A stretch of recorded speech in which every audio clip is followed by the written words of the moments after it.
doonaysa inaad barato programming-ka oo aad noqoto programmer. Muuqaalkan waxaan kula wadaagayaa sida ugu habboon ee aad ku bilaabi karto barashada programming-ka, meelaha aad ka bilaabi kartid, luqadaha programming-ka iyo sidoo kale muhiimsan yihiin, waxyaabaha ay tahay aad ku dadaasho markaad baranayso programming-ka, iyo macluumaad dheeraad ah. Kusoo dhawaada muuqaalkana waan saaxiibayaal. Intaan gudagelin muuqaalka, fadlan dadka cusub tahay kusoo biir channelka si aad ula socoto barnaamijyada ku baahina bartan una support garayso channelka. Mahadsanid. Haddaan ka bilowno dhinaca ku saabsan programming-ka. Programming-ku si kooban waa habka lagu sameeyo laguna horumariyo software-ada. Software kasta oo adduunka jira waxa lagu sameeyaa programming. Programming-ku waa mid aad u xiiso badan, kuna furi kara fursado badan oo horumarineed.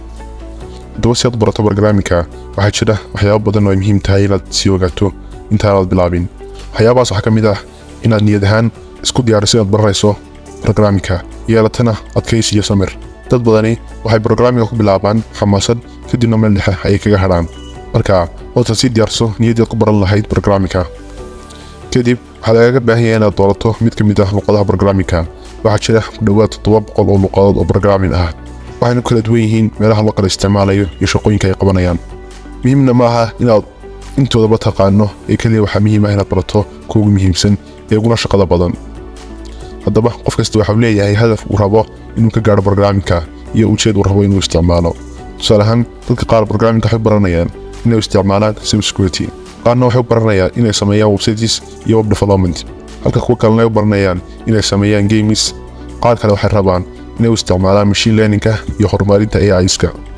marka ujeedkaaga iyo hadafkaagu ha ku caddaado, oo taas waxay kaa caawinaysaa inaad si fudud u hesho luqadda ku habboon ee ay tahay inaad xoogga saarto. waxaa jira luqado loo yaqaano general purpose programming languages, kuwaasi oo ah luqado loo isticmaali karo meelo badan. luqadahaas waxaa ugu caansan Python, oo lagu yaqaano qaabka fudud ee loo qori karo loona fahmi karo, iyo awoodeeda badan ee loogu isticmaali karo meelo badan. sidoo kale luqadahaas waxaa ka mid ah C++, oo lagu yaqaano inay tahay object oriented programming, loona isticmaali karo samaynta software-ada, khaasatan operating systems-ka iyo samaynta games-ka. waxaa iyaguna ka mid ah luqadaha loo yaqaano general purpose-ka, luqadda lagu magacaabo Ruby, taasoo ah mid si weyn loogu isticmaalo samaynta iyo horumarinta websites-ka ama web development-ka. luqadda xilligan lagu taliyo in qofku ka bilaabo programming-ka ee ugu sahlan ee aad baran kartaa waa Python. waxaa jira meelo badan oo aad si free ah uga baran karto programming-ka. meelahaasna waxaa ugu sahlan oo aad si fudud uga faa'iidaysan kartaa website-ka lagu magacaabo W3 School iyo Code Academy. haddaynu soo yar fiirino W3 School, aynu soo furano oo browser-ka ku qorno W3 School. markaad soo gasho website-ka, waxaa ku soo baxaya page-kan ugu horeeya, waana meeshaad ka heli karto dhammaan koorashada. halka waxaa ku jira HTML, CSS, JavaScript, SQL, Python, Java, PHP iyo dhammaan kuwan oo dhan oo ah inta ugu caansan. haddaad rabto inaad qorto course magaciisa aad garanaysana halkaad ku qoraysaa. kadib haddii loo socoto waxaad arkaysaa programmings kala duwan ee ugu horeysa HTML. HTML waxaa loo isticmaalaa web development-ga.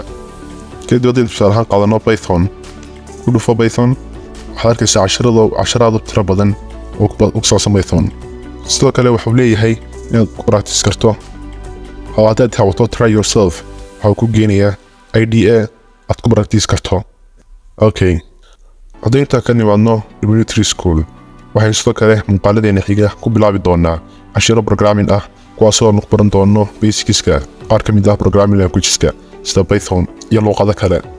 haddii si kooban u dhigno luqadaha kala duwan ee programming-ka, haddii aad xiisaynayso samaynta websites, baro HTML, CSS iyo JavaScript, una baro sida ay u kala horeeyaan.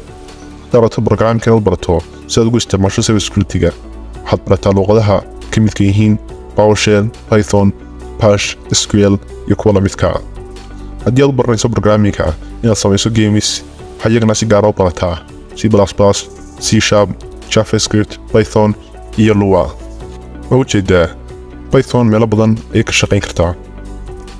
okay, haddaba aynu ogaano qaar ka mid ah waxyaabaha aan jirin ee dad badan ka aaminsan yihiin programming-ka.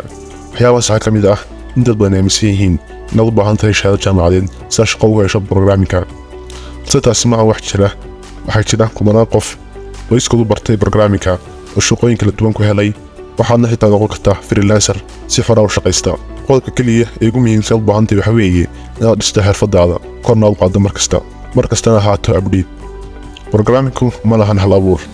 programming-ku waa mid ka mid ah fiilasha ugu hal abuurka badan, maadaama aad u baahan tahay inaad samayso wax cusub markastoo samayso project waxay yeelanaysaa hab fikir sareeya iyo xalinta problemska oo si fiican ula qabsanayso. Programmingka waxaa baran kara kaliya dadka caqliga badan ama ku wanaagsan xisaabta. qodobkani waa qodobka ay badan uga haraan programmingka. muhiimna ma aha inaad khatar ku tahay xisaabta, kaliya basics-ka dad taqaano waad socon kartaa adaana iska ula qabsan doona markaad muddo ku jirto. inta haddaynu ka nimaadno arrimahaasi aan jirin ee dadka qaar ka aaminsan yihiin programmingka, waxaa jira caqabado badan oo soo wajaha qofka markuu bilaabay programmingka. caqabadahaas waxaa ka mid ah waxa loo yaqaano debuggingka ama cilad-saarka codesiska. arrintan waxay timaadaa markuu qofku qoro codes badan oo gaaraya 100 ilaa 1000 line, maadaama markasta oo bato lineska ay dhici karto inaad ilowdo waxyaabaha qaar ama aad dhaafiso. haddaba halka ugu wacan anna aan sameeyo markaan rabo inaan debugging sameeyo waa inaad isdejiso oo si taxaddar leh u baadho lineska. laga yaabee waxaa ku haysta inuu yahay semicolon aad ka tagtay adna aan maalin dhan ku wareersanay. marka horta isdeji oo si fudud u wajah caqabadan. haddii ay waqti badan kaa qaatana isku laab kombiyuutarka oo maalinta xigta halkii ka bilow. muhiimaddu waa inaad maskaxdaada ka ilaaliso daalka fara badan maadaama ku horseedi karo madax xanuun badan iyo inaad nacdo programmingka. caqabad labaad ee iyana soo wajahda dhalinyarta marka bilaabayan programmingku waa inaysan danayn inay fahmaan oo ay waqti ku bixiyaan syntaxka luqad kasta ay leedahay. syntaxku waa qaabka luqadaas u qoranto ee u socoto. marka dhalinyaradu waxay ka tagaan inay waqti badan ku bixiyaan fahamka syntaxka iyo xifdintooda. ku dadaal inaad ka bilowdo luqad kasta taad u fahmi lahayd syntaxkeeda iyo qaabkay qoramayso. arrinkan wuxuu ka ilaalinayaa inaad ilowdo luqadii markaad ka maqan tahay muddooyin gaaban. marka ku dadaal inaad barato marka ugu horeysaba oo aad fahanto qaabka luqadaas u qormayso ee u socoto.